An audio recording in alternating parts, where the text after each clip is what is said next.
بسم اللہ الرحمن الرحیم. آیت نمبر 92 سے. اس آیت میں بھی خطاب بنی اسرائیل ہی سے ہے. وَلَقَدْ جَاءَكُم مُوسَىٰ بِالْبَيِّنَاتِ، اور البتہ تحقیق لائے تمہارے پاس موسیٰ علیہ السلام کھلی نشانیاں، عصا، ید بیضاء، سمندر کا پھٹنا. ثُمَّ اتَّخَذْتُمُ الْعِجْلَ، پھر بھی تم نے بچڑے کو معبود بنا لیا. من بعدہ، ان کے جانے کے بعد. کہاں جانے کے بعد؟ کوہ طور پر. وَأَنْتُمْ ظَالِمُونَ، اور تم ہی ظالم ہو. اس آیت میں اللہ سبحانہ وتعالیٰ بنی اسرائیل کی توبیخ کرے. توبیخ کہتے ڈانٹ کو، ان سے ناراض ہو رہے ہیں کہ دیکھو موسیٰ تمہارے پاس کھلی کھلی نشانیاں لائے، پھر بھی تم نے موسیٰ علیہ السلام کے جانے کے بعد بچڑے کو معبود بنا لیا. کیا تمہیں یقین نہیں تھا کہ موسیٰ اللہ کی طرف سے آئے ہیں اور اللہ ہی نے ان کو یہ معجزات دیے؟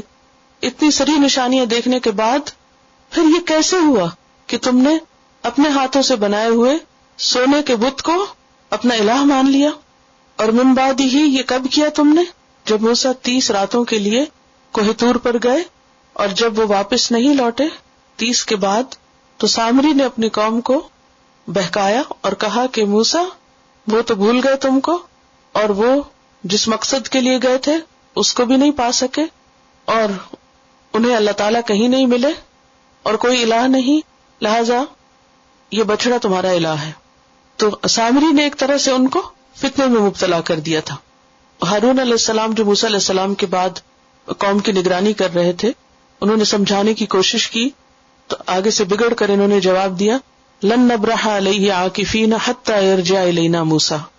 سورۃ طٰہٰ 91 میں آتا ہے کہ ہم تو اسی کی عبادت کرتے رہیں گے جب تک کہ موسیٰ ہمارے پاس واپس نہیں آتے.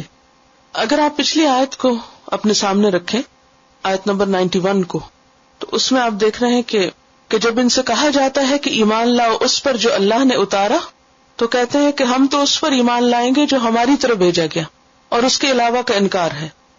تو یہاں اس کا جواب دیا جا رہا ہے کہ جب محمد صلی اللہ علیہ وسلم تمہارے پاس آئے، حق لائے، تو تم نے یہ کہہ کے ماننے سے انکار کر دیا کہ ہم ان کی بات نہیں مانیں گے، ہم صرف وہ مانیں گے جو ہماری طرف آیا ہے. یعنی جو ہمارے پاس کون لایا؟ موسیٰ لائے تھے. تو اللہ سبحانہ وتعالیٰ فرما رہے ہیں کہ تم یہ بات کرتے ہو کہ موسیٰ کی لائی ہوئی بات کو مانو گے. دیکھو تم نے اس وقت کیا کیا کہ جب موسیٰ کھلی نشانیوں کے ساتھ تمہارے پاس بحیثیت رسول آئے، لیکن جو ہی موسیٰ علیہ السلام کوہ طور پہ گئے تو تم بھول گئے کہ موسیٰ تمہیں کیا تعلیم دے کر گئے. تو گویا ان کے اس دعوے کو جھوٹا ثابت کیا جا رہا ہے، ان کے دعوے کا رد کیا جا رہا ہے کہ تمہاری یہ باتیں غلط ہیں، تم اصل میں تو ماننا ہی نہیں چاہتے. تم نے اللہ کے انبیاء کو قتل کیا، ان پر زیادتیاں کی، اپنے پیغمبر کے ساتھ تم نے یہ معاملہ کیا کہ وہ 30 کی بجائے جب 40 راتوں کے لیے وہاں رک گئے اللہ کی ملاقات کے لیے اس مقررہ وعدے پر کوہ طور پر، تو تم نے پیچھے سے اپنے پیغمبر کی تعلیم کو بھی بھلا دیا. وَأَنْتُمْ ظَالِمُونَ، اور تم ظالم ہو. ظالم کا لفظ زیادتی کرنے والے کے لیے آتا ہے، حد سے بڑھنے والے کے لیے، لیکن یہاں خاص طور پر ان کے شرک کی وجہ سے انہیں ظالم کہا جا رہا ہے، کیونکہ قرآن مجید میں ایک دوسری جگہ پر آتا ہے ان الشرک لظلم عظیم، کہ شرک بہت بڑا ظلم ہے. اور ان کا شرک کیا تھا کہ انہوں نے بچڑے کو اپنا معبود بنا لیا تھا، اس کو الہ سمجھا اور بہت ڈٹائی کے ساتھ اس کو الہ سمجھتے رہے. ہارون علیہ السلام کے منع کرنے پر کیا کہنے لگے؟ ہم تو باز نہیں آنے کے جب تک کہ موسیٰ واپس نہ آ جائیں. تو اس آیت سے پتہ یہ چلتا ہے کہ بنی اسرائیل کے اندر جو خرابیاں تھیں وہ اپنی حد کو پہنچی ہوئی تھی. ایک طرف ان کی سرکشی، دوسری طرف ان کی حماقت. حماقت کیا؟ کہ نشانیاں دیکھنے کے بعد ایک بت کے آگے سجدہ کرنے لگے، اور ان کے عقیدے کی خرابی اور ان کے کمزور ایمان کا پتہ چلتا ہے. اور یہ کس قوم کی بات ہو رہی؟ بنی اسرائیل کی. آج ہمارا کیا حال ہے؟ ہم کیا کرتے ہیں؟ ایک نہیں کئی بت بنائے ہوئے. کتنی قبریں ہیں جن کو مسلمان پوجتے ہیں، ان کے آگے سجدے کرتے ہیں. صریحاً قرآن اور سنت کی تعلیمات کے خلاف اللہ کے سوا دوسروں سے فریادیں کرتے ہیں. کبھی رسولوں کو پکارتے ہیں، کبھی حضرت علی کو پکارتے ہیں، کبھی یا محمد کہتے ہیں، کبھی یا علی کہتے ہیں، کبھی کسی اور کو پکارتے ہیں. تو یہ سب کیا ہے؟ دراصل اللہ کو چھوڑ کر غیر اللہ کی طرف جانا، اللہ کو بھول کر اللہ کی مدد پر یقین کم ہونا، گویا اللہ کو الہ کم ماننا اور اس کی بجائے دوسروں کی طرف رغبت اور توجہ کرنا. تو یہ سب کیا ہے؟ ظلم ہے. اور بسا اوقات ہم یہ سمجھتے ہیں کہ ہم بورن مسلم ہیں اور ہم مسلمان ہیں، اور مسلمان ہونے کے بعد ہم جو چاہیں کریں کوئی فرق نہیں پڑتا. نہیں، یہ سب کیا ہے؟ ظلم اور زیادتی کے کام ہیں، ان سے پرہیز کرنا چاہیے. پھر مزید ان کو کچھ یاد کرایا جا رہا ہے. وَإِذْ أَخَذْنَا مِيثَاقَكُمْ، وہ وقت یاد کرو جب ہم نے تم سے پکا وعدہ لیا تھا. کس بات کا وعدہ؟ ایمان لانے کا وعدہ، تورات پر عمل کرنے کا وعدہ. وَرَفَعْنَا فَوْقَكُمُ الطُّورَ، اور ہم نے تم پر کوہ طور کو بلند کیا تھا. آپ کو یاد ہوگا کہ بنی اسرائیل کی نافرمانیوں اور کتاب کو بھلانے کی وجہ سے اللہ سبحانہ وتعالیٰ نے ان کو ایک موقع پر زبردست جھنجھوڑا. اور وہ کیا کیا کہ کوہ طور کو زمین سے اکھاڑ کر پہاڑ کو ان کے اوپر سائبان کی طرح معلق کیا اور ان سے کہا کہ پکڑو جو تم کو دیا جا رہا ہے، عمل کرو اس کتاب پر. اس وقت انہوں نے پکا عہد کیا کہ ہم مانیں گے. وَإِذْ أَخَذْنَا مِيثَاقَكُمْ وَرَفَعْنَا فَوْقَكُمُ الطُّورَ، اور طور اٹھا کے تم پر ہم نے کیا کہا؟ نمبر 1، خُذُوا مَا آتَيْنَاكُمْ، لے لو جو ہم تم کو دے رہے ہیں. کیا دے رہے ہیں؟ تورات. بِقُوَّةٍ، مضبوطی کے ساتھ. مضبوطی کے ساتھ سے مراد کیا ہے؟ اس کی تصدیق کرو، اس کو سمجھو، اس پر عمل کرو، اور اس کے معاملے میں کسی سستی اور کوتاہی کا شکار نہ ہو. پوری ڈٹرمینیشن کے ساتھ اس کتاب کو لے لو. اور نمبر 2، واسمعوا، اور سنو. اور سنو صرف سنو نہیں، سن کے اڑا نہیں دو، بلکہ یہاں سنو کا دوسرا معنی ہے کہ سنو اور عمل کرو، جو کہا جا رہا ہے مان لو، اس کو جواب بھی دو. قالوا، تو انہوں نے کہا سمعنا، ہم نے سن لیا. وعصینا، اور ہم نے نافرمانی کی. زبان سے کیا کہا انہوں نے؟ سن لیا. اور عمل سے کیا کیا؟ نافرمانی کی. جو کہا گیا تھا وہ کر کے نہ دیا. وَأُشْرِبُوا فِي قُلُوبِهِمُ الْعِجْلَ، اور وہ پلائے گئے اپنے دلوں میں بچڑے کی محبت. ان کے دلوں میں بچڑے کی محبت سرایت کر گئی. محبت کو پینے کی چیز ہوتی ہے، محبت پی جاتی ہے یا پلائی جاتی ہے، لیکن پلانے سے کیوں تشبیہ دی گئی؟ اس لیے کہ جیسے انسان پانی پیتا ہے تو اس کے جسم کی کیفیت بدلتی، یعنی پانی جسم میں فوراً سرایت کر جاتا ہے، اس کا اثر سر سے پاؤں تک آپ کو محسوس ہوتا ہے. یعنی اگر آپ پیاسے ہیں اور پانی پی لیں تو کیا ہوتا ہے؟ آپ کا روح جو ہے وہ متاثر ہوتا ہے. اسی طرح جیسے زمین خشک ہوتی تو اس کے اوپر جب پانی پڑتا ہے تو کیا ہوتا ہے؟ اس کو پی جاتی، اور وہ خشک زمین کیا ہوتی؟ نرم ہو جاتی، تر ہو جاتی، اس کے اندر بالکل خلط ملط ہو جاتی. یہ تھوڑی دیر کے لیے سوچے، مٹی کے اوپر جب پانی دے، کبھی آپ نے اپنے گارڈن میں پانی دیا ہوگا، جب پانی ڈالتے جاتے تو وہ کیا ہوتا ہے؟ اندر جذب ہوتا چلا جاتا ہے.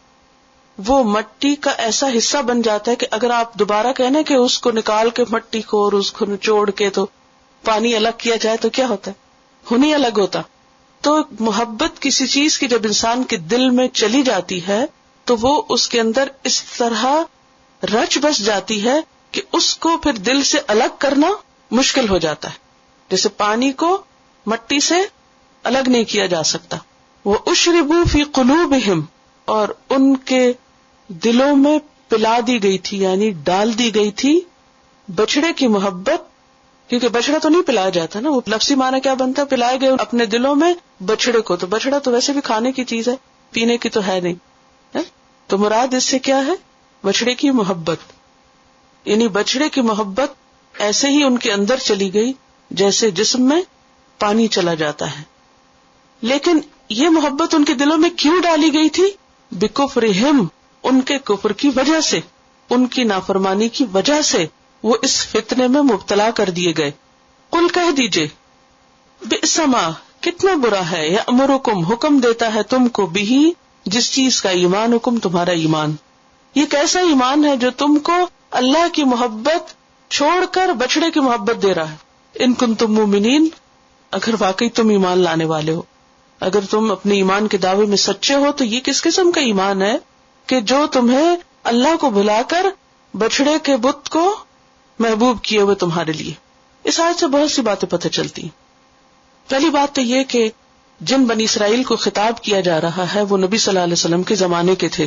یہاں کس سے خطاب ہے؟ بنی اسرائیل سے. لیکن کون سے بنی اسرائیل؟ جو محمد صلی اللہ علیہ وسلم کے زمانے میں تھے.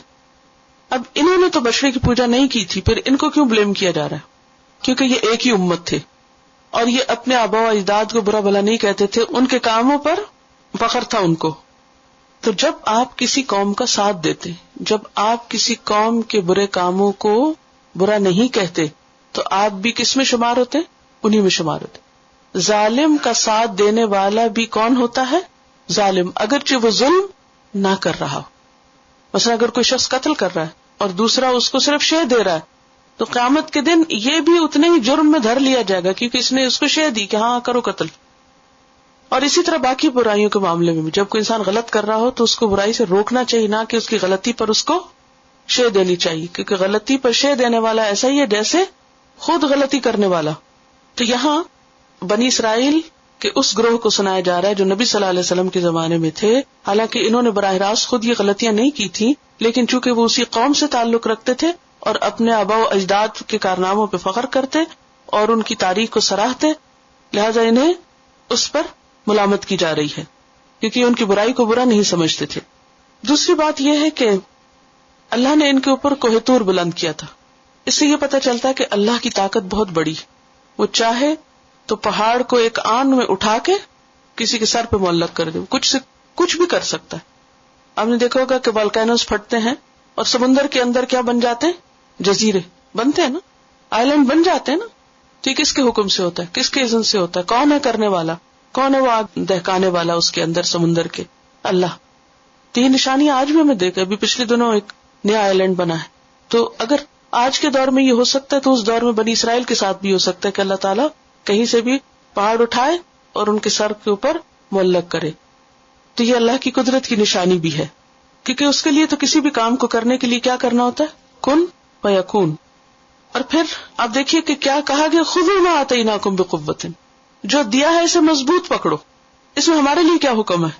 کتاب کو قوت سے پکڑنے کا حکم ہے، اور قوت سے پکڑنا کوئی حصی قوت نہیں ہے کہ بہت زور ضبط سے پکڑ لو۔ اس سے مراد کیا ہے؟ یعنی دل کی مضبوطی ہے، عزم اور ارادے کی مضبوطی ہے کہ اسے کسی حال میں نہ چھوڑو، اور دین پر مضبوطی سے عمل کرنے کا حکم ہے، کیونکہ صرف پکڑ کے رکھنا مراد نہیں بلکہ اس سے مراد عمل بھی ہے۔ دیکھیے مومن دو طرح کے ہوتے ہیں، ایک حدیث میں آتا ہے المؤمن القوی خیر و احب الی اللہ من المؤمن الضعیف۔ قوی مومن، مضبوط مومن، طاقتور مومن ضعیف مومن سے زیادہ بہتر ہے اور اللہ کو زیادہ پیارا ہے۔ اس کا یہ مطلب نہیں کہ جو فزیکلی طاقتور ہو، کوئی پہلوان ہو، یعنی پہلوان اللہ کو زیادہ پیارے ہیں، یہ معنی نہیں ہے۔ اس سے مراد ایمان کی طاقت ہے، خواہ کوئی شخص پیرالائز ہی کیوں نہ ہو، لیکن اس کے دل کا جذبہ اور اس کے اندر کی قوت مراد ہے کہ وہ دین کے کسی حکم کو کس طرح لیتا ہے، اس کے اندر جذبہ کیا، وہ کرنا کیا چاہتا ہے۔ تو المؤمن القوی خیر و احب الی اللہ من المؤمن الضعیف وفی کل خیر، اور ہر ایک میں بھلائی ہے۔ احرص علی ما ینفعک، حریص بن جاؤ اس پر جو تم کو فائدہ دے، فائدہ دینے والی چیزوں پر حریص بن جاؤ۔ یعنی قوت کی علامت کیا ہے؟ کیسے قوت سے پکڑو گے؟ حریص ہو جاؤ۔ اور ابھی میں نے حرص کی کیا ڈیفینیشن بتائی تھی؟ کنیکٹ کیا کرے نا چیزوں کو۔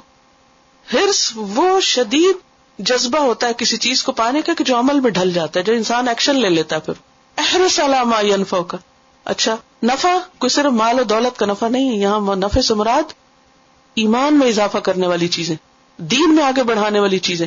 تو ہمیں کیا حکم دیا جا رہا ہے؟ خذوا ما آتیناکم بقوۃ سے مراد پھر کیا ہے کہ جو چیز تمہیں فائدہ دیتی ہے تمہارے دین میں، تمہارے ایمان میں، اس کو حاصل کرنے میں، اس کو پکڑنے میں پیچھے نہ رہو، بلکہ اس کی حرص رکھو۔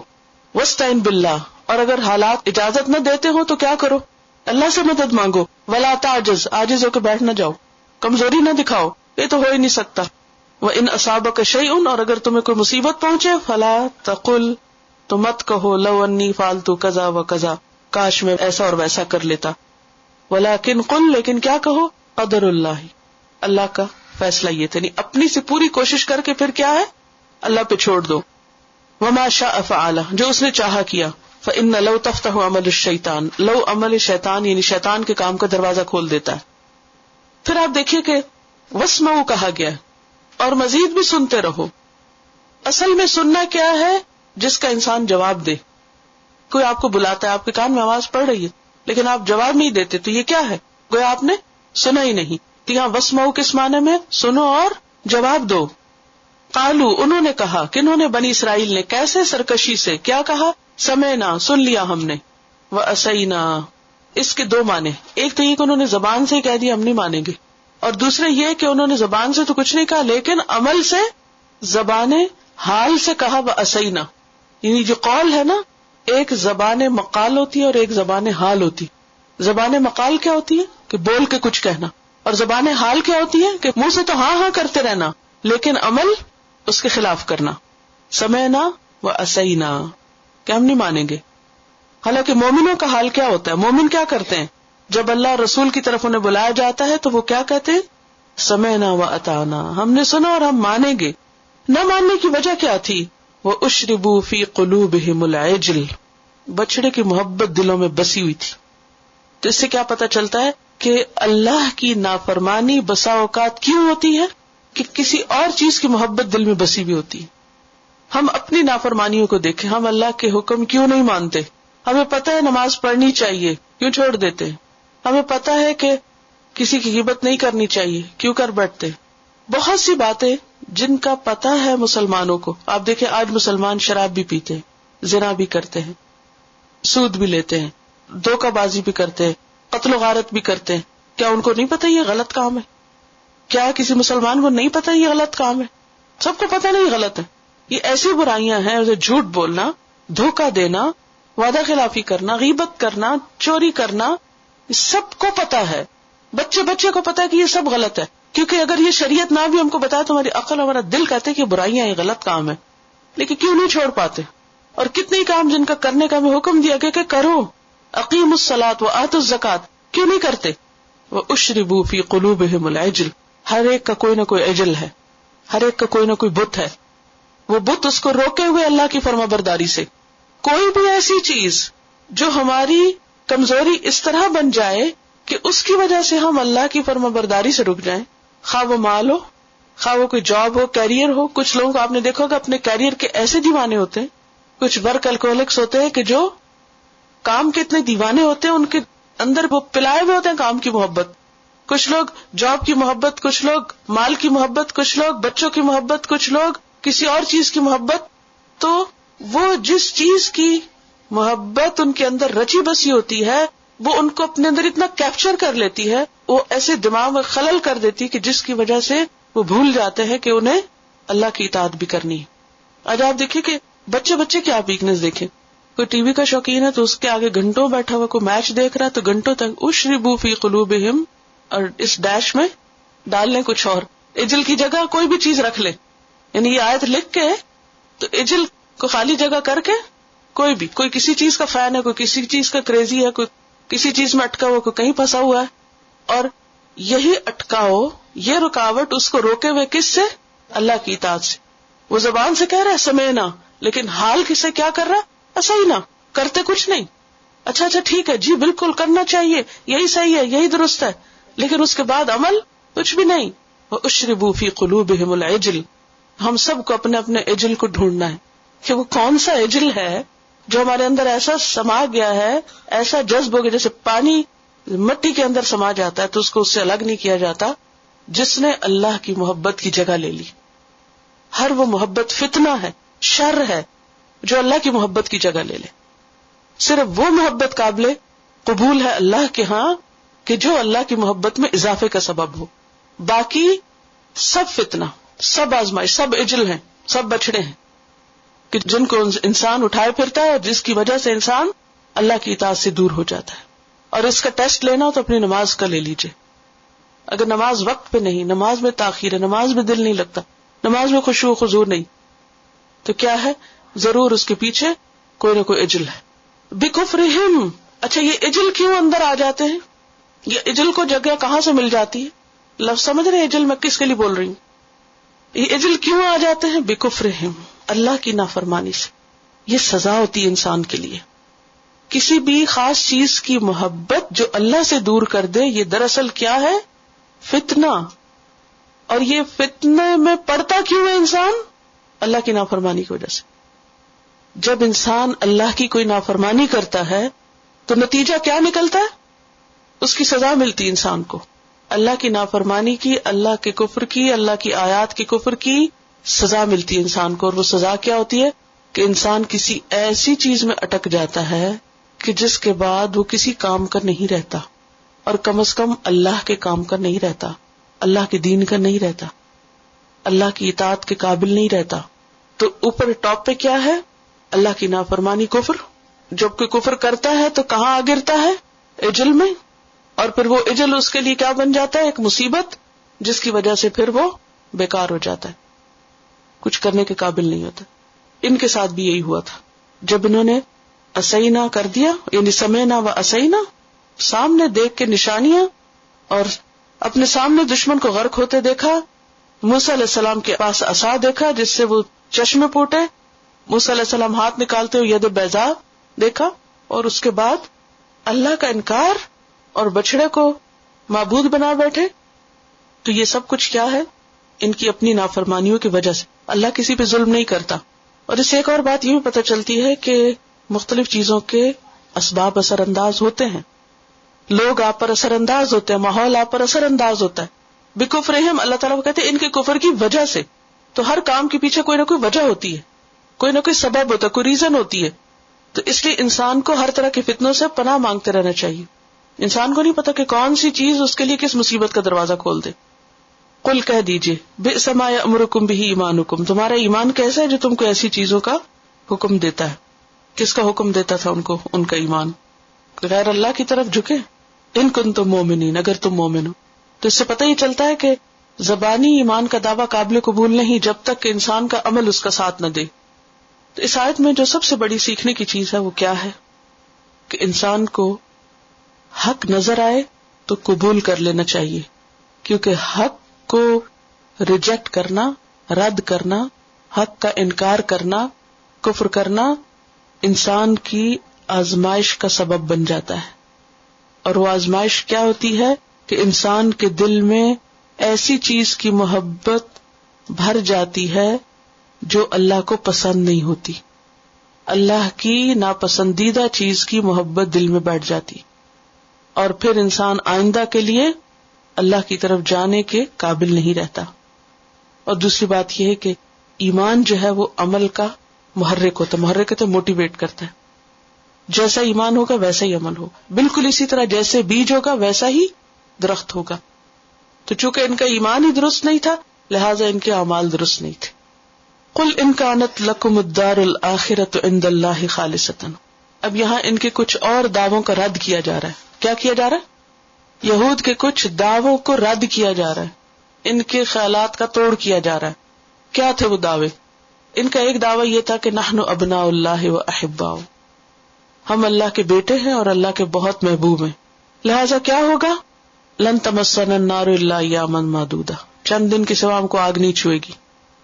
یا پھر یہ کہتے تھے لن يدخل الجنۃ الا من کان یہودا و نصارا، جنت میں تو صرف یہود و نصارا ہی داخل ہوں گے. یہ ان کے خیالات تھے. آج کل ہم لوگوں کے بھی یہی ہے نا کہ جنت ہم مسلمانوں کے لیے ریزرو ہے، عمل کوئی بھی ہو لیکن جائیں گے تو وہیں. اس کا توڑ یہاں کیا جا رہا ہے. کہا یہ جا رہا ہے قل کہہ دیجئے اے محمد صلی اللہ علیہ وسلم، ان کانت لکم الدار الآخرۃ، اگر تمہارے ہی لیے ہے آخرت کا گھر یعنی جنت. آخرت کا گھر جہنم نہیں ہے بلکہ جنت. تم کہتے جنت میں ہم ہی جائیں گے. عند اللہ، اللہ کے پاس، خالصۃ من دون الناس، باقی لوگوں کو چھوڑ کر خالص تمہارے ہی لیے. تو پھر کیا کرو؟ جنت میں جانے کی تمنا کرو، جنت میں چلو، اس کے لیے موت مانگو. فتمنوا الموت، موت کی تیاری کرو تاکہ جلدی جنت میں پہنچو، کیونکہ وہ دنیا سے بہتر جگہ ہے. اتنے شور ہو تم کہ تم ہی جنت میں جاؤ گے اور باقی لوگ نہیں جائیں گے کیونکہ وہ تو ستیلے ہیں. ان کنتم صادقین، اگر تم سچے ہو، اگر تم اپنے اس دعوے میں سچے ہو تو پھر کیا ہے؟ پھر آخرت کی طرف توجہ کرو، کیونکہ جو سچا انسان ہوتا ہے نا اس کا دل دنیا میں کم اور آخرت میں زیادہ لگتا ہے. کیونکہ جب انسان سچائی پہ عمل کرتا ہے نا تو زندگی مشکل ہونے لگتی. جب آپ سچے بنتے ہیں نا، سچ بولتے ہیں، سچ کہتے ہیں، سچ پہ چلتے ہیں، تو پھر لوگوں کو کانٹے چبھنے لگتے ہیں یا نہیں؟ آپ کے آس پاس کے لوگ انکمفرٹیبل ہو جاتے ہیں اور پھر ری ایکشن کیا ہوتا ہے کہ آپ کو بھی کیا کرتے ہیں؟ مشکل میں ڈالتے ہیں، مخالفت کرتے ہیں. اب کیا ہوتا ہے کہ جب آپ مشکل میں پڑنے لگتے ہیں تو دنیا سے دل اٹھنے لگتا ہے، آپ کو حقیقت نظر آنے لگتی کہ یہ دنیا رہنے کی جگہ نہیں ہے. لہذا انسان کو آلٹرنیٹ چاہیے. تو پھر وہ آلٹرنیٹ کیا ہے؟ آخرت. انسان سوچتا ہے میرا گھر وہاں ہے، میرا اجر وہاں ہے، میری پذیرائی وہاں ہے، مجھے سب کچھ وہاں ملے گا. لہذا اس کی ساری ایفرٹ اور توجہ اور کوشش وہاں کے لیے ہوتی ہے. وہ دنیا میں کام کر رہا ہوتا ہے، وہ دنیا کے کام بظاہر کر رہا ہوتا ہے، لیکن ان سب چیزوں کے پیچھے اس کی نیت کیا ہوتی ہے؟ ان سب چیزوں کا ریوارڈ مجھے وہاں جا کے ملے گا. لہذا وہ حق پہ قائم رہتا ہے. فرمایا اگر تم سچے ہو، حق پر ہو، تو موت سے کیوں ڈرتے ہو؟ پھر اللہ تعالیٰ خود ہی فرماتے وَلَن يَتَمَنَّوْهُ أَبَدًا، وہ ہرگز اس کی تمنا نہیں کریں گے، کبھی بھی، نیور ایور، کبھی موت نہیں مانگیں گے. کیوں؟ بِمَا قَدَّمَتْ أَيْدِيهِمْ، اس وجہ سے جو ان کے ہاتھوں نے آگے بھیجا، یعنی اپنے اعمال کی وجہ سے. مومن کو موت سے ڈر کب لگتا ہے؟ جب اس کو اپنی غلطی نظر آتی. دنیا میں انسان کا جب دل نہیں لگتا تو دل چاہتا نا کہ انسان اللہ کے پاس چلا جائے، ہوتا نا ایسے. اچھا، وہاں جانے سے صرف ایک چیز روکتی ہے، اور وہ کیا؟ ابھی ہے کچھ نہیں پاس. اگر یہ پتا چلے کہ اللہ راضی ہے تو پھر موت سے پیاری کوئی چیز نہ رہے. تو اللہ تعالیٰ یہاں یہ فرما رہے کہ ان کو پتا ہے یہ کیا کر چکے اور یہ کیا کرتے ہیں. ان کے جو کفر ہے، ظلم ہے، زیادتی ہے، نافرمانی ہے، شرک ہے، اس کی طرف اشارہ. قدمت ایدی میں ان کے سارے اعمال کی طرف اشارہ ہے کہ یہ اپنے برے اعمال کی وجہ سے مرنا نہیں چاہیں گے، اور یہ ان کا دعویٰ جھوٹا ہے کہ جنت انہی کے لیے. واللہ علیم بالظالمین، اور اللہ خوب جانتا ہے ظالموں کو، یعنی ان لوگوں کے اعمال کا اللہ کو خوب پتا ہے. تو اس سے یہ پتا چلتا ہے کہ انسان موت کی تمنا نہیں کرتا اور کرنی بھی نہیں چاہیے. کیوں؟ ہمیں موت کی تمنا کرنے سے منع کیا گیا. کیوں؟ کیونکہ زندگی ایک بار ملی اور انسان کو چاہیے کہ اس زندگی کے ایک ایک دن سے فائدہ اٹھا لے. فرمایا وَلَتَجِدَنَّهُمْ أَحْرَصَ النَّاسِ عَلَى حَيَاتٍ، تم ضرور پاؤ گے ان کو لوگوں میں سب سے زیادہ گریڈی، حریص، کس پر؟ علی حیات، دنیا کی زندگی پر. کیوں؟ تاکہ دنیا کی لذتوں سے فائدہ اٹھا لیں، کیونکہ ان کو پتا ہے کہ آگے تو کچھ ہے نہیں. وَمِنَ الَّذِينَ أَشْرَكُوا، حتیٰ کہ ان لوگوں سے بھی بڑھ کر زیادہ زندگی پیاری ان کو جنہوں نے شرک کیا ہے. یعنی مشرکین سے بھی زیادہ یہ زندگی کے شیدائی ہیں، جینا چاہتے ہیں. کتنا جینا چاہتے ہیں؟ یود احدہم، ان میں سے ایک ایک یہ چاہتا ہے لو یعمر الف سنۃ، کاش اس کی عمر 1000 سال ہو. ہر ایک ان میں سے 1000 سال جینا چاہتا ہے. وما هو بمزحزحہ من العذاب، حالانکہ 1000 سال تک جینے سے عذاب دور نہیں ہوگا. ان یعمر، کہ ان کو عمر دے دی جائے.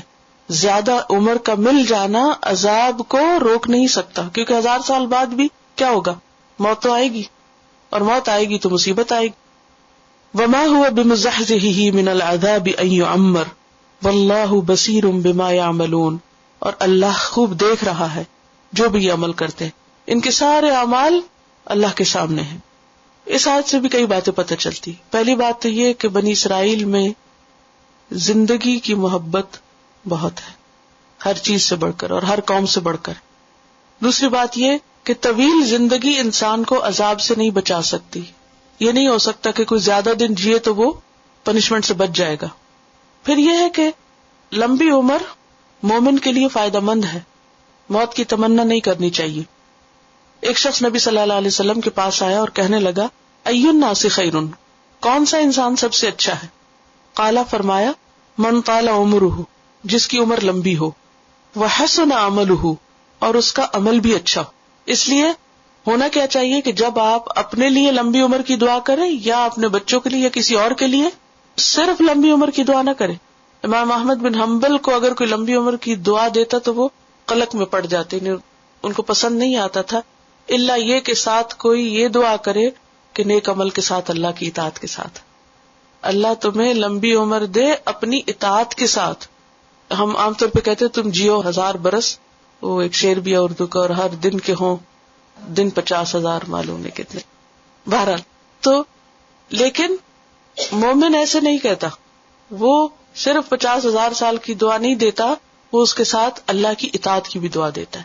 کیونکہ اس حدیث سے ہمیں کیا پتہ چلتا ہے کہ لوگوں میں سب سے اچھا کون ہے؟ جس کی عمر لمبی اور جس کے عمل نیک ہو. پوچھا گیا فَأَيُّ النَّاسِ شَرٌّ، بدترین انسان کون سا ہے؟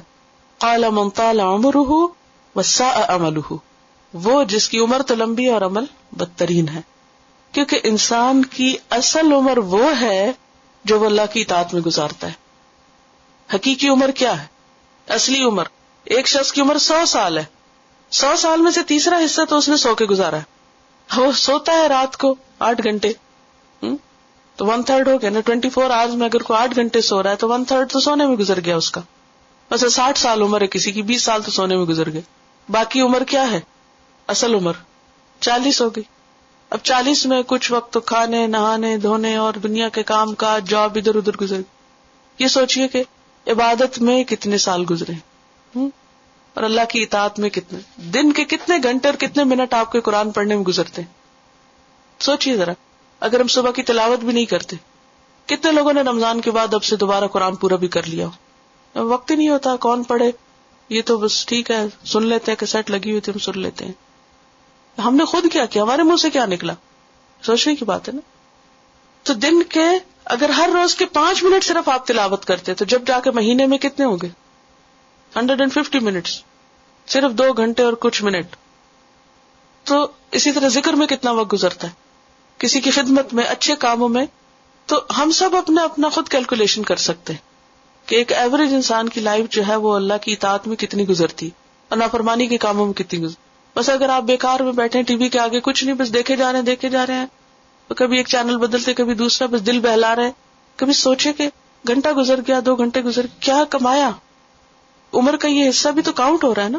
تو حقیقی عمر ہماری وہ ہے جو ہم نے اچھے کاموں میں گزاری، اللہ کی اطاعت میں گزاری، نیکی کے کاموں میں گزاری، کسی خیر اور فائدہ مند کام میں گزاری، اور باقی وقت جو ہے وہ مائنس ہے. اب آپ دیکھیں کہ کچھ لوگ ایسے ہوتے ہیں کہ جو چھوٹی عمر میں بھی بہت کچھ کر جاتے ہیں. امام حازمی کی عمر صرف 37 سال تھی جب وہ فوت ہو گئے تھے. 37 میں فوت ہو گئی، ڈائیڈ. اور زبردست کتاب لکھی الاعتبار کے نام سے. چھوٹی عمر میں بھی کئی لوگوں نے بہت بڑے بڑے کام کر لی. اسی طرح عبدالحی لکھنوی کا نام شاید آپ نے سنا، ان کی عمر بھی 37 سال تھی جب وہ فوت ہوئے. انہوں نے بھی کئی کتابیں لکھی. ان کی کتابیں آج کے اسکالرز ایڈٹ کر رہے ہیں بیٹھ کے. عبدالفتاح ابو غدہ کا نام آپ نے سنا ہوگا، انہوں نے ان کی کتابیں ایڈٹ کی.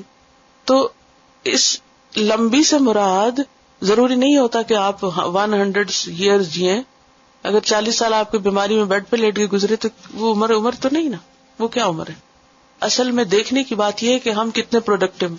بعض لوگ چھوٹی عمر میں ہی بہت سے اچھے کام کرنا شروع کر دیتے جو ان کے لیے آگے جا کے صدقہ جاریہ بنتے. اب دیکھیں کہ حضرت عائشہ کی عمر کتنی تھی جب حضور صلی اللہ علیہ وسلم فوت ہوئے؟ 18 سال، 18. سارا علم حاصل کر چکی تھی اور باقی زندگی اسی کو آگے سکھایا. اور پھر تقریباً 50 سال بعد آپ کی زندہ رہی، شاید 68 تھی یا کتنی. اس کے برعکس ان کی بہن حضرت اسما جو تھی ان کی عمر 100 سال سے زائد تھی جب وہ فوت ہوئی. تو اصل چیز کوانٹٹی نہیں ہے، کوالٹی ہے. ہر ایک کو روز کے 24 گھنٹے ملتے، ڈپینڈ یہ کرتا ہے کہ آپ اس 24 کس کس کام میں گزارتے. کبھی اپنے حساب خود کر کے دیکھ لیجئے کہ کہاں وقت گزرتا ہے، کس کام میں لگتا ہے. پھر اسی طرح یہ ہے کہ واللہ بصیر بما یعملون، بار بار یہ بات آئی پیچھے بھی اب بھی کہ اللہ سارے اعمال کو دیکھ رہا ہے. اللہ سے کچھ بھی نہیں چھپا ہو، دل کے وسوسے تک نہیں چھپے ہوئے، ہر چیز اس کے علم میں ہے. لہٰذا ہم جو بھی زندگی گزاریں، جو بھی کام کریں، یہ سوچ کے کریں کہ وہ دیکھ رہا ہے. کئی چیزیں ایسی تھیں لوگوں سے چھپا جاتے، لیکن اللہ سے کچھ بھی چھپا ہوا نہیں ہے. ان کے ایک اور باطل خیال کی تردید، قل من کان عدوا لجبریل. ان ساری آیات میں دراصل اللہ تعالیٰ ان کے غلط خیالات، غلط عقائد اور غلط طریقوں کا توڑ کر رہے ہیں. کہہ دیجئے جو بھی کوئی دشمن ہے جبریل کا، فإنہ نزلہ علی قلبک بإذن اللہ، اس نے یہ قرآن آپ کے دل پر اللہ کے اذن سے اتارا ہے. یہود کی ایک مشکل یہ تھی کہ وہ جب نبی صلی اللہ علیہ وسلم نے یہ دعویٰ کیا کہ میرے پاس جبریل آتے ہیں، وہی لے کر آتے ہیں، تو یہ کہنے لگے کہ جبریل ہمارا تو دشمن ہے اور ہم اس کے دشمن، ہمیں جبریل نہیں پسند. کیوں؟ اس لیے کہ ان کی قوم کے پچھلے کچھ حصوں پر عذاب آیا تھا تو وہ جبریل لائے تھے. پھر یہ کہ نبی صلی اللہ علیہ وسلم پر جو کلام اتر رہا تھا اس میں ان کی تاریخ اور ان کی حقیقت کھول کھول کے بیان کی جا رہی تھی، جس سے ان کو شرمندگی ہوتی تھی. کہتے جبریل ایسی آیتیں لاتے، اس وجہ سے بھی ان کو دشمنی تھی. پھر ان کو ایک اور بہت بڑا بیر جبریل سے یہ تھا کہ جبریل امیین میں، عربوں میں کیوں وحی لے کر آئے ہیں؟ بنی اسرائیل میں کیوں نہیں لائے؟ کیوں ضد تھی جبریل سے کہ وہ وحی لے کر آئے ہیں؟ کہاں؟ امیوں میں. ان کو لانی چاہیے تھی ہمارے پاس. تو ہم تو ایسی کوئی بات نہیں سنیں گے جو جبریل لائے. ہم نہیں قرآن سننا چاہتے کیونکہ وہ جبریل لے کر آئے. اللہ سبحانہ وتعالیٰ فرماتے ہیں من کان عدوا لجبریل، جو بھی کوئی جبریل کا دشمن ہے فإنہ نزلہ علی قلبک بإذن اللہ. اس میں جبریل کا کوئی قصور نہیں، کیونکہ اس نے تو اللہ کے حکم سے وحی اتاری ہے محمد صلی اللہ علیہ وسلم کے دل پر. انہوں نے اپنی مرضی سے یہ سب نہیں کیا. جبریل اپنی مرضی سے عذاب نہیں لائے. جبریل اپنی مرضی سے یہ تاریخ تمہاری نہیں کھول رہے، تمہاری حقیقت کو بیان نہیں کر رہے. جبریل اپنی مرضی سے قرآن کسی بندے پر نہیں اتار رہے، اللہ کے حکم سے کر رہے ہیں جو کچھ کر رہے ہیں. اور پھر یہ بھی کہا جا سکتا تھا علی محمد، فإنہ نزلہ علی محمد. یہ کیوں کہا علی قلبک؟ یہ اصل میں پیچھے پڑا اشربوا فی قلوبہم العجل. اس کے برعکس محمد صلی اللہ علیہ وسلم کے دل پر کیا تھا؟ قرآن. قرآن کو دل میں اتارا، کیونکہ دل ایسا مقام ہے جو کسی چیز کو اگر سمیٹ لے تو وہ ہمیشہ کے لیے محفوظ ہو جاتی. جو چیز آپ کے دل کو لگ جائے پھر وہ آپ کو نہیں بھولتی. جو چیز آپ کو پسند آ جائے وہ پھر آپ کو ہر وقت یاد رہتی ہے، اٹھتے بیٹھتے سوتے جاگتے. اسی طرح اگر قرآن ہمارے بھی دل کو لگ جائے تو کیا ہوگا؟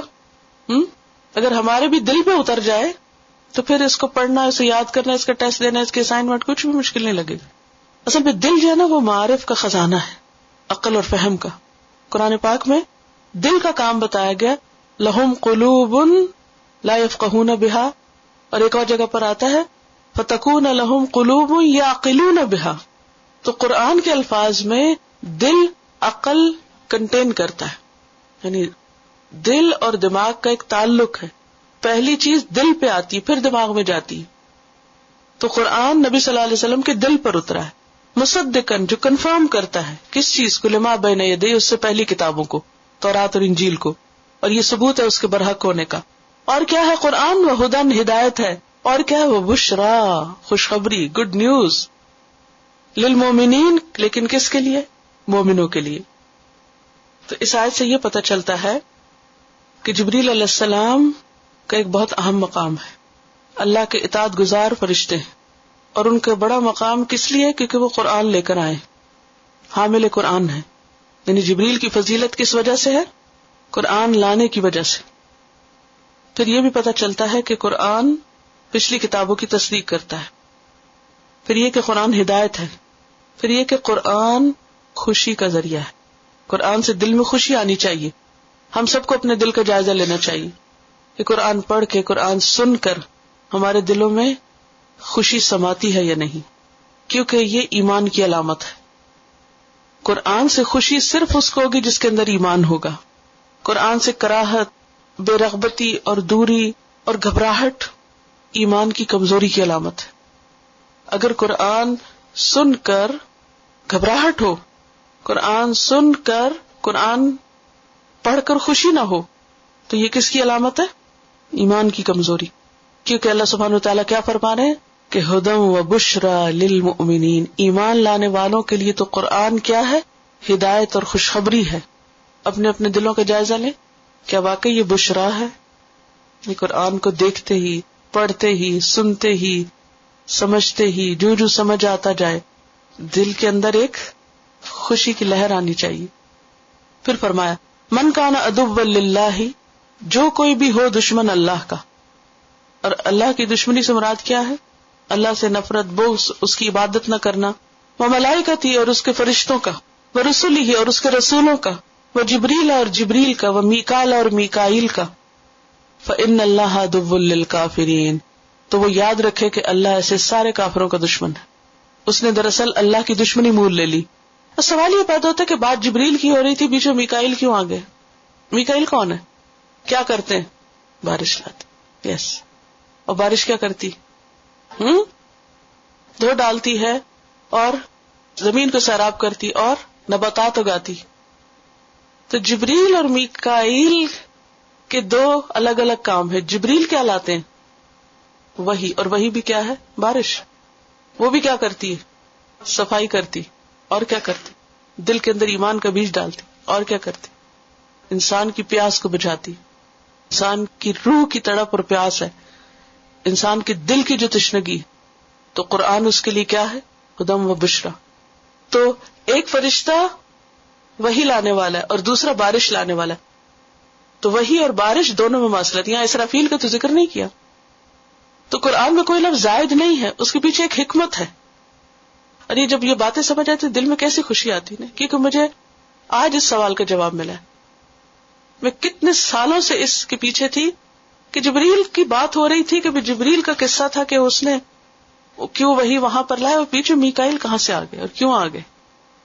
تو پھر سمجھ میں آیا کہ میکائیل بارش لاتے اور بارش سے زمین کی حالت بدل جاتی، بالکل ایسے ہی جیسے زمین پر خوشی کا پیغام لاتی ہے بارش اپنی حدود کے اندر ہو، تو اسی طرح وہی دل کے لیے بارش ہے، خوشی کا ذریعہ ہے. قرآن بشرا ہے. اور جو ان فرشتوں سے عداوت رکھتا ہے، رسولوں سے دشمنی رکھتا ہے، فإن اللہ عدو للکافرین، اللہ سارے کافروں سے دشمنی رکھتا ہے. اور اللہ جس کا دشمن ہو پھر وہ کہیں بچ کے جا نہیں سکتا. اور پھر یہ ہے کہ یہ معزز اور مقرب فرشتے اللہ کے محبوب ہیں. اللہ کے محبوب کے ساتھ دشمنی نہیں رکھنی چاہیے، کیونکہ حدیث میں آتا ہے من عاد لی ولیا فقد آذنتہ بالحرب، جو میرے کسی ولی سے، میرے دوست سے دشمنی رکھے گا میں اسے جنگ کی دعوت دیتا ہوں. بخاری کی حدیث ہے یہ. تو اولیاء اللہ کی محبت اللہ کی محبت کے حاصل کرنے کا ذریعہ ہے. جو شخص اللہ کا محبوب ہو اس سے محبت اللہ کی محبت میں اضافے کا ذریعہ بنتی ہے، اور جو شخص اللہ کا ناپسندیدہ ہو اس کی محبت اللہ کی ناراضگی کا ذریعہ بنتی ہے. تو اولیاء اللہ کی محبت ضروری ہے، ان کی عزت اور احترام ضروری ہے، اور ان سے دشمنی اللہ کی دشمنی کو مول لینا ہے. وَلَقَدْ أَنزَلْنَا إِلَيْكَ آيَاتٍ بَيِّنَاتٍ، اور البتہ تحقیق ہم نے آپ کی طرف کھلی روشن نشانیاں بھیجیں، واضح احکامات بھیجے جن میں کوئی ابہام نہیں. وَمَا يَكْفُرُ بِهَا إِلَّا الْفَاسِقُونَ، اور نہیں انکار کرتے ان کا مگر نافرمان لوگ، فاسق لوگ. یہاں آیات سے کیا مراد ہے؟ یہاں مراد احکامات ہیں، کیونکہ قرآن کا ذکر پیچھے ہو رہا ہے نا، اسی ریفرنس میں قرآن مراد ہے. ہم نے آپ کے پاس جو قرآن بھیجا اس میں جو آیات ہیں وہ اتنی واضح ہے کہ سب کو سمجھ میں آتی. یعنی قرآن مجید ایسی چیز ہے جو سمجھ میں آنے والا ہے. وَمَا يَكْفُرُ بِهَا إِلَّا الْفَاسِقُونَ، لیکن ان آیات کا انکار کون کرتا ہے؟ قرآن کے حکم کو کون نہیں مانتا؟ جو فاسق، جو نافرمانی کرنا چاہتے ہیں. تو قرآن کا حق دینا ضروری ہے. قرآن کا حق نہ دینا کیا ہے؟ فسق. أَوَكُلَّمَا عَاهَدُوا عَهْدًا، ان بنی اسرائیل کا حال یہ ہے کہ انہوں نے جب بھی اللہ سے کوئی وعدہ کیا، جب بھی کوئی وعدہ کیا، نبذہ فریق منہم، تو ایک گروہ نے اس وعدے کو پھینک دیا. بل اکثرہم لا یؤمنون، بلکہ اکثر ایمان نہیں لاتے. یہ کون سا عہد تھا جو انہوں نے کیا تھا؟ ایک عہد اللہ سے کیا تھا اور ایک عہد نبی صلی اللہ علیہ وسلم سے کیا تھا. نبی صلی اللہ علیہ وسلم جب مدینہ میں گئے تھے تو ایک ٹریٹی ہوئی تھی، ایک میثاق ہوا تھا، مشہور میثاق ہے تاریخ میں. کیا نام ہے اس کا؟ میثاق مدینہ، ٹریٹی آف مدینہ.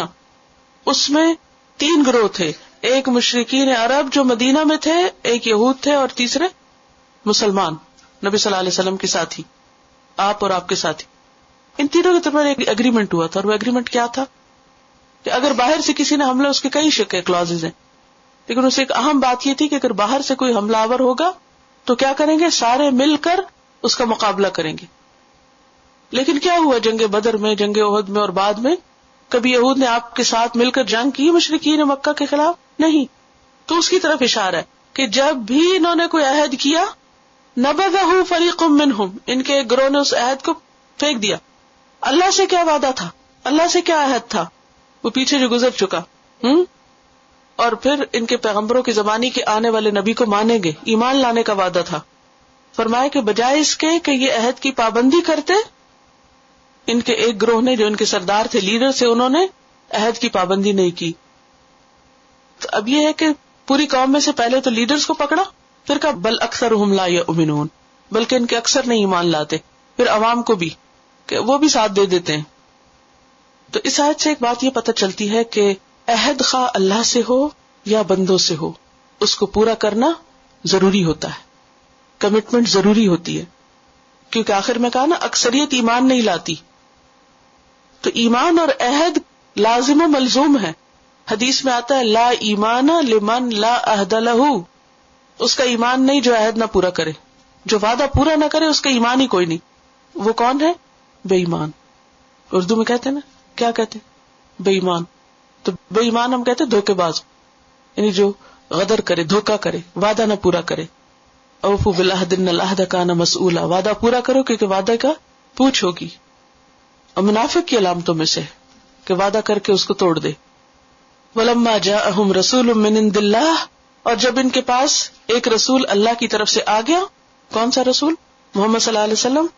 مصدق لما معہم، جو ان کے پاس جو کچھ تھا اس کی تصدیق کر رہا تھا، یعنی وہ ان کے خلاف نہیں جا رہا تھا، ان کی کتابوں کی تصدیق کر رہا تھا، اس کو کنفرم کر رہا تھا. نبذ فریق من الذین اوتوا الکتاب، تو پھینک دیا ایک گروہ نے ان لوگوں میں سے جنہیں کتاب دی گئی، نہیں اہل کتاب کے گروہ نے کیا کیا؟ پھینک دیا. کیا؟ کس کو پھینک دیا؟ کتاب اللہ، اللہ کی کتاب کو. اللہ کی کتاب کو پھینک دیا. مراد ہے یہاں قرآن کو قبول نہیں کیا جو رسول لے کر آئے. وراء ظہورہم، اپنی پیٹھ پیچھے. کأنہم لا یعلمون، گویا کہ اس کو جانتے بھی نہ ہو. انہوں نے اس کو ٹوٹلی اگنور کر دیا. اہل کتاب کا حال یہ ہے کہ جب ان کے پاس رسول آ گیا، کتاب آ گئی، تو انہوں نے رسول کو ماننے کی بجائے، کتاب کو لینے کی بجائے کیا کیا؟ پیٹھ پیچھے پھینک. اب یہ پیٹھ پیچھے پھینکنا کوئی حصی معنوں میں نہیں کہ انہوں نے نعوذ باللہ قرآن اٹھا کے تو پیچھے پھینکا تھا، یہ نہیں مطلب. کیا مانا؟ اس پر ایمان نہیں لائے، اس کی تعلیمات کو نہیں مانا، توجہ نہیں دی. کأنہم لا یعلمون، ایسا برتاؤ کیا گویا ان کو تو خبر ہی نہیں تھی کہ کسی رسول کو آنا ہے یا کسی کتاب کو آنا ہے. اب یہ تو ان کا حال تھا، ان کے ایک گروہ کا، کہ حق پہچاننے کے بعد ایسا بہیو کیا گویا کہ حق کا پتہ ہی نہ ہو، خبر ہی نہ ہو. تو کوئی بھی عالم نہیں کہلا سکتا جب تک کہ وہ اپنے علم کی عملی تصدیق نہ کرے. ہمارا حال کیا؟ اللہ کی کتاب کے ساتھ کیا سلوک ہے؟ قرآن کی فریاد پڑھیے گا. آج مسلمانوں کی اکثریت کیا کر رہی؟ ہماری آئندہ نسلوں کا کیا حال ہے؟ کتنے بچوں کو پتا کہ رسول کون تھے، کب آئے تھے، کیا کرتے تھے، کتاب میں کیا لکھا ہوا ہے؟ کأنہم لا یعلمون، پتہ ہی نہیں کہ اس کے اندر کیا ہے. یہ کیا کہتی ہے؟ ہر گھر میں قرآن موجود ہے، لیکن کتنے مسلمانوں کو آج پتا ہوگا کہ اس پہ کیا لکھا ہوا ہے؟ یہی پیٹھ پیچھے پھینکنا ہے. سارے کام سامنے ہیں، ہر چیز امپورٹنٹ ہے. کیا نہیں امپورٹنٹ؟ قرآن، وہ بعد میں کریں گے. پیچھے کیا؟ بعد میں کریں گے، پھر کر لیں گے، پھر پڑھ لیں گے، پھر جان لیں گے، پھر سمجھ لیں گے، پھر صحیح، پھر صحیح، پھر صحیح. آج نہیں، کل سے، کل نہیں، پرسوں سے، بس کرتے کرتے یہ عمر آ گئی اور ابھی تک نہیں پتا یہ کتاب کیا کہتی، اور اب بھی تیار نہیں کہ کچھ وقت اس کے لیے لگا لیں، تھوڑی سی محنت کر لیں. کتنے لوگ ہم اس ساگا میں، اور کتنوں تک یہ پیغام پہنچ رہا ہے، کتنے اس کام میں لگے کہ ہفتے میں ہی 1 یا 2 دن اس کام کو لگائیں. ہم سب کا فرض ہے کہ ان کو بھولا ہوا سبق یاد دلائیں. ہم اس حال میں دنیا سے نہ جائیں کہ کأنہم لا یعلمون، گویا پتہ ہی نہ ہو کہ یہ کیا تھا. اور کیا کرنے لگ گئے تھے وہ؟ واتبعوا ما تتلو الشیاطین علی ملک سلیمان، وہ پیچھے پڑ گئے، اللہ کی کتاب چھوڑ کر کچھ اور کرنے لگ گئے. کس چیز کے پیچھے؟ ما تتلو الشیاطین، جو پیچھے لگے ہوئے تھے شیاطین علی ملک سلیمان، سلیمان علیہ السلام کے دور حکومت میں. آپ سب کو معلوم ہے کہ سلیمان علیہ السلام اللہ کے پیغمبر تھے، بہت بڑی بادشاہت تھی ان کے پاس. ان کے لیے جنات مسخر کیے گئے تھے، شیاطین بیڑیوں میں تھے، بناء و غواص، کچھ عمارتیں بناتے تھے، کچھ غوطے لگاتے تھے، سمندروں کے اندر سے چیزیں نکال کے لاتے تھے. یہ سب کچھ سلیمان علیہ السلام کے لیے مسخر کیا گیا. ہوا مسخر کی گئی تھی ان کے لیے، پہاڑ اور بہت سی اور چیزیں. تو یہ سب کیا تھا؟ دراصل اللہ کا فضل تھا ان پر. شیطانوں نے لوگوں کے دل میں کیا ڈالا کہ یہ جادو کے زور سے انہوں نے سب کچھ کر رکھا ہے. سلیمان علیہ السلام کے پاس اتنی طاقت کہاں سے آئی ہے؟ جادو کے زور سے آئی. لہذا وہ اس دور میں بھی، یعنی سلیمان علیہ السلام کے دور میں بھی کیا کرنے لگ گئے؟ جادو سیکھنے سکھانے. اور یہ جو جادو سیکھنے سکھانے کی شعبدہ بازیاں ایسی ہوتی ہیں کہ جس میں ہر ایک کو انٹرسٹ ہوتا ہے کسی نہ کسی حد تک. کل جا سم وہ فلاں چیز مل جائے تو یہ حاصل ہو جائے، اللہ دین کا چراغ مل جائے، اور معلوم نہیں کیا.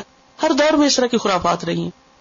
اور جب انسان کسی کو دیکھتے کہ اس کے پاس یہ ہے تو ہمیشہ یہ سوچتا ہے اچھا کوئی جن میں پکڑ لوں اور مسخر کر لوں، یہ جن کے بل بوتے پر پتہ نہیں میں کہاں اڑ کے پہنچ جاؤں اور کیا کیا حاصل کر لوں. بہت سے لوگ اس طرح کے کام کرتے رہتے ہیں. وہ سمجھتے جنوں کے پاس شاید ہمارے سے زیادہ طاقت ہے، یا جادو کے بل پر انسان وہ حاصل کر سکتا ہے کہ جو عام طور پر نہیں حاصل کیا جا سکتا. تو یہ ہمیشہ سے انسان کی ویکنس رہی ہے. اور جادو ہوتا بھی کیا ہے کہ انسان کے تخیل پہ اثر انداز ہوتا ہے، اس کی سوچ پہ. اور پھر بعض اوقات اگر کوئی چیز ہوتی بھی نظر آئے تو اس کے بعد ایک خوف آتا ہے انسان کے اندر. قرآن مجید میں موسیٰ علیہ السلام اور جادوگروں کا مقابلہ تھا، تو اس کے بارے میں اللہ تعالیٰ وَاسْتَرْهَبُوهُمْ، انہوں نے ان کو مرعوب کر دیا. تو انسان اس طرح کی شعبدہ بازیوں سے مرعوب بھی بہت جلدی ہوتا ہے، یہ جو میجک کے ہوتے ہیں طریقے. تو اب بنی اسرائیل نے کیا کیا؟ قرآن چھوڑ کے، اللہ کی کتاب چھوڑ کے کن چیزوں میں دلچسپی لینی شروع کر دی؟ جادو، ٹونے، طلسمات، عملیات، تعویذ، گنڈے اور اس طرح کی چیزوں کے پیچھے پڑ گئے. اور یہ کب سے ہو رہا تھا؟ سلیمان علیہ السلام کے زمانے سے، جب اس دور میں شیاطین وہ سب کچھ جو سلیمان کے پاس اللہ کے اذن سے تھا اسے جادو کے بل پہ حاصل کرنے کی کوشش کر رہے تھے. وما کفر سلیمان، سلیمان نے کفر نہیں کیا، انہوں نے کوئی جادو نہیں کیا تھا. ولکن الشیاطین کفروا، لیکن شیطانوں نے کفر کیا تھا. یعلمون الناس السحر، کیا تھا یہ کفر؟ وہ سکھاتے تھے لوگوں کو جادو. وما انزل علی الملکین، اور جو اتارا گیا تھا 2 فرشتوں پر، ببابل، بابل کے شہر میں، ہاروت و ماروت، ہاروت اور ماروت پر. جیسے قوم لوط کے پاس فرشتے آزمائش بن کے آئے تھے نا، کیسے خوبصورت لڑکوں کی شکل میں، تو قوم ان کے پیچھے پڑ گئی. اسی طرح بنی اسرائیل کے لیے ہاروت ماروت آزمائش بن کے آئے تھے، وہ جادو سکھانے. وما یعلمان من احد، اور وہ نہیں سکھاتے تھے کسی ایک کو بھی، حتی یقولا، یہاں تک کہ وہ کہہ دیتے، انما نحن فتنۃ، کہ ہم تو فتنہ ہیں، آزمائش ہیں. فلا تکفر، تم کفر مت کرو. انسان کی آزمائش عموماً اسی چیز سے ہوتی ہے جس سے اس کا دلی لگاؤ ہوتا ہے. تو ان کے اندر ایک تھرل تھی، ایک شوق تھا کہ ہم کسی طرح یہ طلسم سیکھیں، جادو سیکھیں. لہذا جب انہیں پتا چلا کہ 2 فرشتے اترے آسمان سے ذرا جادو سکھانے، تو دوڑ پڑے. یعنی انہیں یہ یاد نہ رہا کہ یہ آزمائش ہے.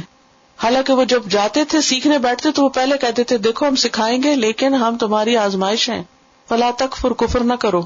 لیکن پھر بھی یہ باز نہ آتے. فَيَتَعَلَّمُونَ مِنْهُمَا مَا يُفَرِّقُونَ بِهِ بَيْنَ الْمَرْءِ وَزَوْجِهِ، وہ سیکھتے تھے ان دونوں سے وہ جادو جس کے ذریعے شوہر اور بیوی میں جدائی ڈالیں. اور یہ جادو کی بدترین قسم ہے، سب سے بدترین قسم کی، جس کے ذریعے شوہر اور بیوی میں علیحدگی کر دی جائے. وَمَا هُمْ بِضَارِّينَ بِهِ مِنْ أَحَدٍ، اور وہ کسی کو بھی نقصان نہیں دے سکتے تھے، الا بِإِذْنِ اللَّهِ، مگر اللہ کے اذن سے. تو اس سے کیا پتہ چلتا ہے کہ کسی کو جادو سے نقصان نہیں ہوتا مگر یہ کہ اللہ کا اذن ہو. یہ اسی طرح جیسے کوئی وائرس آپ کو نقصان نہیں دیتا، آپ کو بیمار نہیں کر سکتا جب تک کہ اللہ کا اذن، ورنہ تو کیا ہر ایک ہی بیمار پڑ جائے؟ تو ہوتا نا جب کوئی بھی وبا پھیلتی ہے تو سب تو نہیں بیمار ہوتے. وَيَتَعَلَّمُونَ مَا يَضُرُّهُمْ وَلَا يَنْفَعُهُمْ، اور وہ کچھ سیکھتے تھے جو ان کو نقصان دیتا تھا اور ان کو فائدہ نہ دیتا تھا. تو اس سے کیا پتہ چلتا ہے کہ جادو کا نقصان زیادہ ہے، فائدہ کم. وَلَقَدْ عَلِمُوا، اور ان کو معلوم تھا، کس کو؟ بنی اسرائیل کو، لَمَنِ اشْتَرَاهُ، جو بھی اسے خریدے گا، جو بھی یہ جادو سیکھے گا، مَا لَهُ فِي الْآخِرَةِ مِنْ خَلَاقٍ، اسے آخرت میں کچھ نہیں ملے گا، اس کے سارے عمل برباد ہو جائیں گے. انہیں سب پتا تھا، پھر بھی یہ غلط کام کر رہے تھے. وَلَبِئْسَ مَا شَرَوْا بِهِ أَنفُسَهُمْ، کتنی بری تھی وہ چیز جس سے انہوں نے اپنے آپ کو بیچ ڈالا، انہیں اپنی آخرت داؤ پہ لگا دی. لَوْ كَانُوا يَعْلَمُونَ، کاش وہ جانتے ہوتے. تو اس آیت سے یہ پتہ چلتا ہے کہ بنی اسرائیل حضرت سلیمان علیہ السلام کے زمانے میں بھی اور اس کے بعد بھی آل اوور دا ہسٹری جتنا بھی وقت گزرا، حتیٰ کہ نبی صلی اللہ علیہ وسلم کے زمانے میں بھی کس کام میں ملوث تھے؟ جادو کرنے کرانے میں. اور اس میں ایک مشہور شخص تھا لبید بن عاصم، جس نے نبی صلی اللہ علیہ وسلم پر بھی جادو کیا تھا. پھر یہ ہے کہ اللہ سبحانہ وتعالیٰ یہاں پر سلیمان علیہ السلام کی برات بیان کرتے ہیں کہ وہ معصوم نبی تھے، انہوں نے کفر نہیں کیا. پھر یہ بات بھی یاد رکھیے کہ جادو کفر ہے اور جادو کی تعلیم دینا بھی کفر ہے. اگر کوئی شخص خود جادو نہ کرے، کسی اور کو سکھائے تو وہ بھی جرم ہے.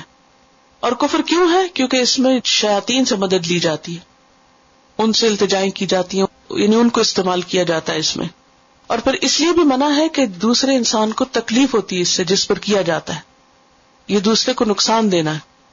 پھر ایک اور بات، یہ سوال یہ پیدا ہو سکتا ہے کہ فرشتے تو غلط کام نہیں کرتے، تو جادو اگر کفر ہے اور اتنا بڑا جرم ہے تو وہ کیوں سکھاتے تھے؟